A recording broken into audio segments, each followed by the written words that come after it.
Imagine you're standing at Athens International Airport, right? You're packing up your things, getting ready to head home after like a 2-week vacation. Right, you got your bags all stuffed. Exactly. And in your checked bag, you've got a couple bottles of local olive oil wrapped in your clothes, some photographs on your phone. And probably one of those cheap, mass-produced plastic Parthenon keychains you grabbed for your neighbor. Oh, 100%, yeah. The obligatory souvenir. But in your other hand, you are holding a travel carrier. Okay. And inside that carrier is a living, breathing Greek street cat whose life you just permanently saved. Wow, that is quite the visual. Right, so today we are taking a deep dive into an informational guide for a highly unique initiative. It's called the Adoption Vacation Program.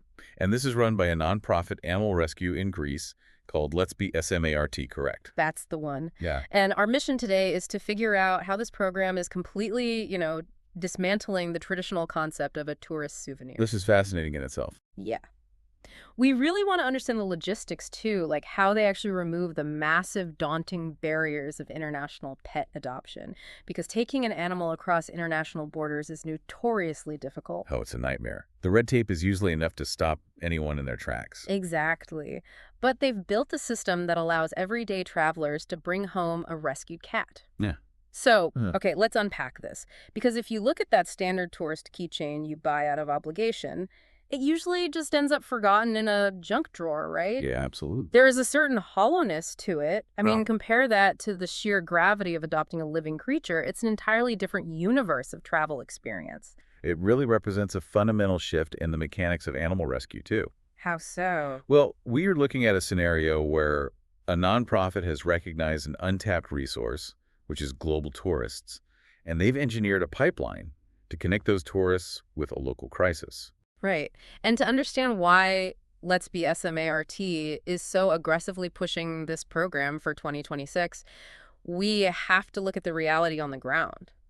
The source material outlines a pretty severe situation in Greece regarding street cats. The statistics are staggering, honestly. Yeah. Greece is currently navigating a situation with millions of stray cats. Millions. That's just wild. Yeah, we are talking about a massive population living on the streets, just surviving on the margins of human society, scavenging for scraps. And constantly exposed to the harsh elements, right? Like That's right. illness and injury. Exactly. It's a really rough existence. And just looking at the sheer mathematics of that, local adoptions can't possibly make a dent. I mean, if you have millions of strays in a country with a population of around 10 million people, the local market for pet adoption is mathematically saturated. It really is. There are simply not enough households in Greece to absorb that volume of animals. That is the core economic problem of the crisis. Yeah. And if we connect this to the bigger picture, that is exactly why this program's design is so strategic. Right. The organizers at Let's Be S.M.A.R.T realized that the solution couldn't be domestic. But what Greece does have is a massive, highly reliable influx of international tourists every single year. Oh, that makes so much sense. Yeah.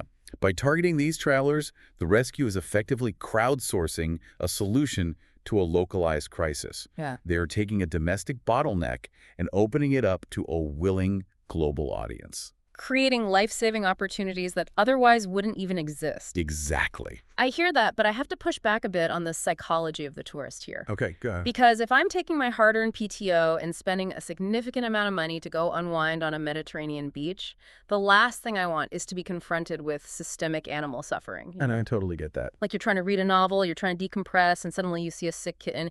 It instantly triggers this massive wave of helpless guilt. And most people actively want to avoid that feeling on vacation. Yeah, that phenomenon is actually one of the biggest hurdles in any form of animal-centric tourism. It's just too heavy. Right.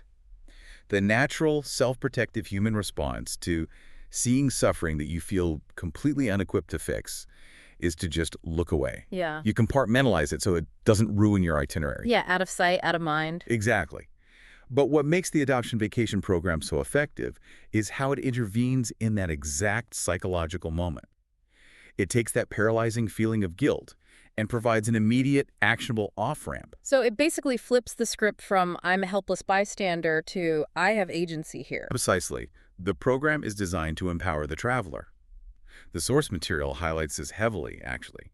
When you adopt during your trip, you aren't just taking home a pet, you are actively participating in a rescue story. Oh, I love how you phrase that. A rescue story. Yeah, you step out of the role of the passive observer who looks away from the stray cat, and you step into the role of the person who changes the ending for that specific animal. Which transforms what could be an uncomfortable, guilt-inducing observation into a deeply personal, empowering action. That drastically changes the emotional footprint of the trip. I mean, you don't have to carry the guilt home because you're literally carrying the solution home. That's a great way to put it. Okay, so the theory makes total sense.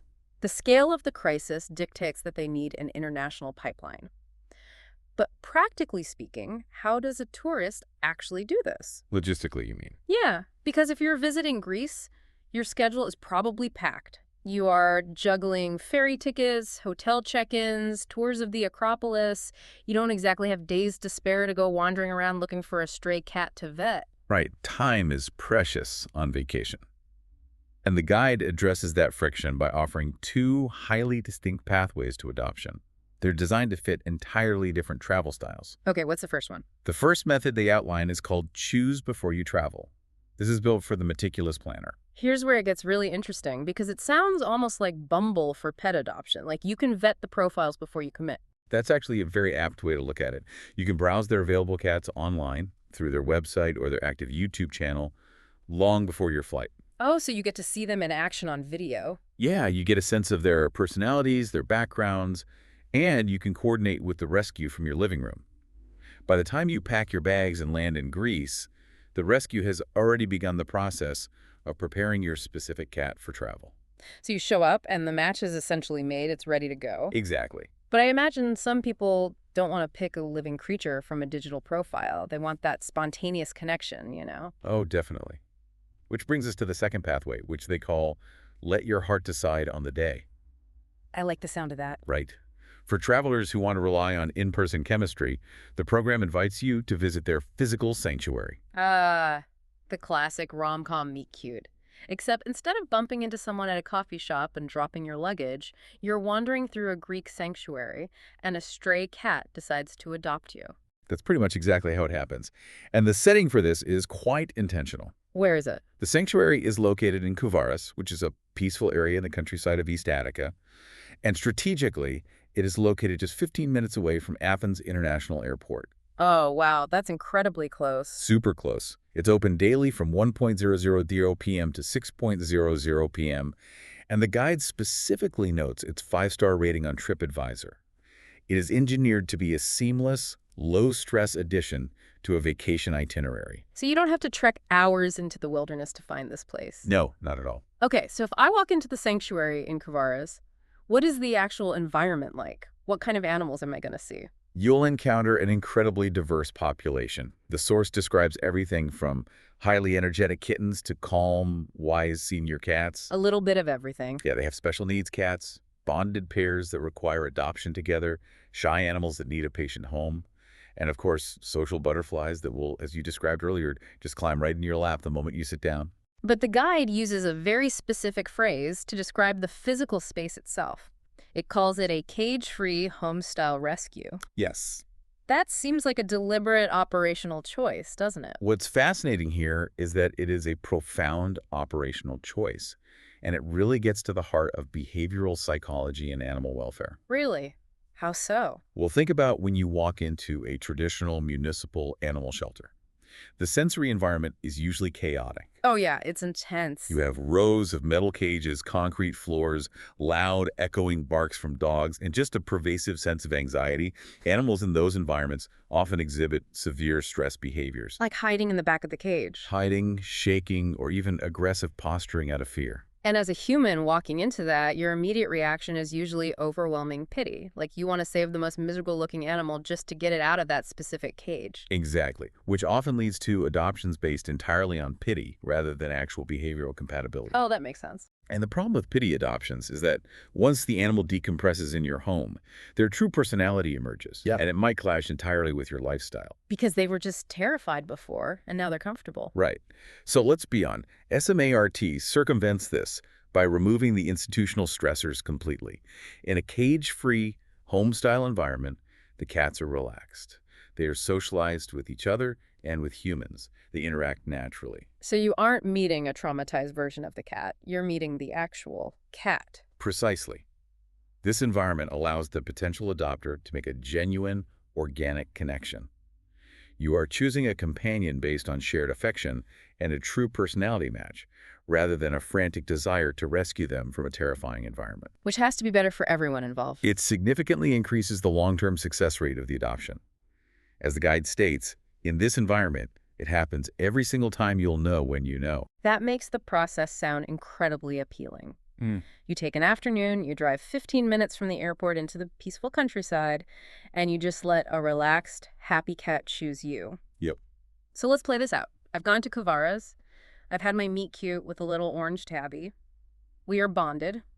The romantic part of the story is complete. Okay, I see where this is going. But here's where my anxiety spikes. Taking a live animal across international borders sounds like an absolute logistical nightmare. Oh, usually is. I mean, I get stressed just going through customs when I accidentally leave an apple in my backpack. Right, the agriculture dogs come sniffing around. Exactly. So the idea of navigating international agricultural laws, import taxes, visas, and health checks for a live animal, how does a tourist actually manage that without their vacation turning into a bureaucratic nightmare? This raises an important question, and you've just identified the exact friction point that historically kills international adoptions. I imagine people just give up. They do. Most people possess the empathy required to adopt a street cat. But the moment they confront the reality of European Union pet transport regulations or international quarantine laws, they surrender. Yeah. The red tape is just too thick for a casual tourist to cut through. Right, because normally you'd have to find a local vet who speaks your language, figure out the specific vaccination timeline your home country requires, source an airline-approved carrier, and pray you filled out the customs declaration correctly. It's a lot. One missed stamp on a document and your cat isn't getting on the plane. That is the reality that S.M.A.R.T is solving. The true genius of the adoption vacation program isn't just the sanctuary, it's the invisible infrastructure behind it. The logistics. Yes, they handle the logistical heavy lifting so the traveler doesn't have to even think about it. So what does this all mean? Break down that infrastructure for us. How are they actually moving these animals across borders legally? The intervention falls into two primary categories. You have medical preparation and you have travel bureaucracy. Okay, let's start with medical. On the medical side, their team facilitates comprehensive veterinary checks. And this isn't just a quick look over. They ensure the animal has received all necessary vaccinations required for international travel. Which I'm sure varies by country. Oh, heavily. It often includes rabies protocols that have very strict timing requirements. They also confirm the cat is spayed or neutered, and they handle the microchipping. Which is mandatory for tracking in customs, right? Correct. So they are entirely legally compliant on the medical front, but getting the cat physically onto an international flight is a whole different beast. The airlines themselves have incredibly strict rules. That brings us to the travel bureaucracy, which is where the program truly shines. The rescue secures an EU-compliant pet passport for you. Wow. They organize and verify all the required international travel documentation, ensuring total compliance with the specific regulations of your destination country. Because, like you said, the rules change depending on where you're going. Exactly, because the rules for flying a cat into the United States are completely different from flying one into the UK or Germany. So they basically act as your international customs broker. Essentially, yes. They even source and provide the proper travel carrier. They manage the specific logistics, whether the airline requires the cat to fly in the cabin under your seat or in the temperature-controlled cargo hold. That is incredibly comprehensive. And a crucial detail the guide points out is that their support doesn't terminate once you reach the Athens airport. Wait, do they follow up after you land? They do. They offer detailed, step-by-step guidance on how to navigate the flight itself, what to expect when you land, and how to process through customs on your end. That takes so much pressure off. It really does. They also provide ongoing post-adoption support once you and your new cat are safely home. The guarantee they make, according to the source, is that every single cat who joins you on that flight is healthy, vaccinated, socialized, and ready to thrive. You know, if we zoom out and look at the actual product being offered here, it isn't just a cat. Let's be awful. S.M.A.R.T has essentially built a high-end concierge service. It really is. It's like staying at a luxury hotel where the concierge books your impossible dinner reservations and secures your transport without you lifting a finger. This rescue is acting simultaneously as your travel agent, your Mm. personal veterinarian, and your international customs lawyer. That's a very accurate comparison. You get to focus entirely on the emotional, rewarding part of the adoption while they furiously navigate the bureaucratic labyrinth behind the scenes to make international borders essentially disappear. And that logistical support is the absolute linchpin of the entire initiative. Hmm. If we go back to the psychology of the traveler we talked about earlier, empathy is abundant, but patience for bureaucracy is incredibly scarce. Oh, absolutely. By completely absorbing that bureaucratic friction, let's be in Brea, S.M.A.R.T ensures that a purely emotional, altruistic decision isn't crushed by the weight of international red tape. They've engineered a system where doing a profoundly good deed is actually the most convenient option available. They took the hardest part of the equation and just erased it from the consumer's plate. And because they execute this process constantly, they have it down to a meticulous science.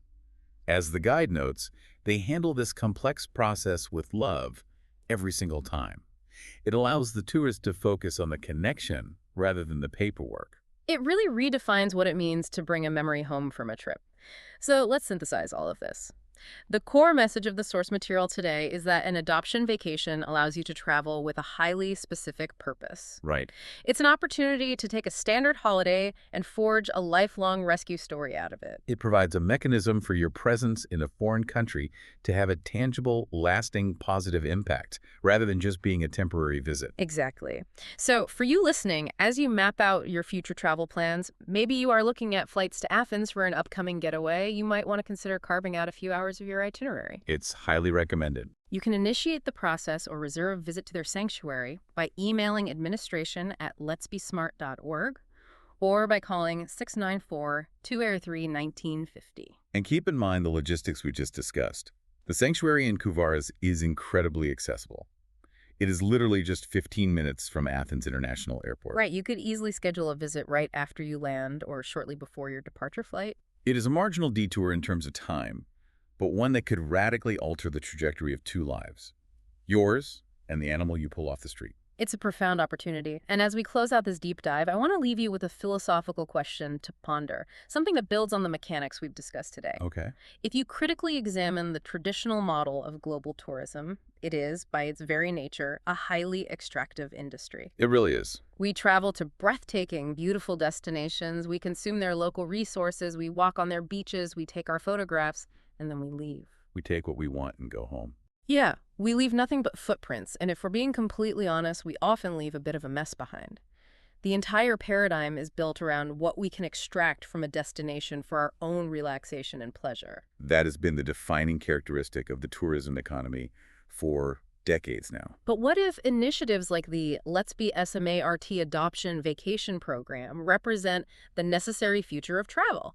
What if we are witnessing a cultural shift from extractive tourism to restorative tourism? Yeah, it is a really powerful concept. Right. Imagine a framework where the ultimate goal of taking a vacation isn't solely about the relaxation or the memories you can extract from a place, but the healing, life-saving contribution you can leave behind. It fundamentally changes the identity of the traveler from a passive consumer into an active contributor. It does. It changes the entire calculus of why we travel. So the next time you find yourself standing in an airport gift shop, staring at a wall of mass-produced plastic keychains, ask yourself, is this the story I want to bring home? Or is there a way to bring home something that actually matters?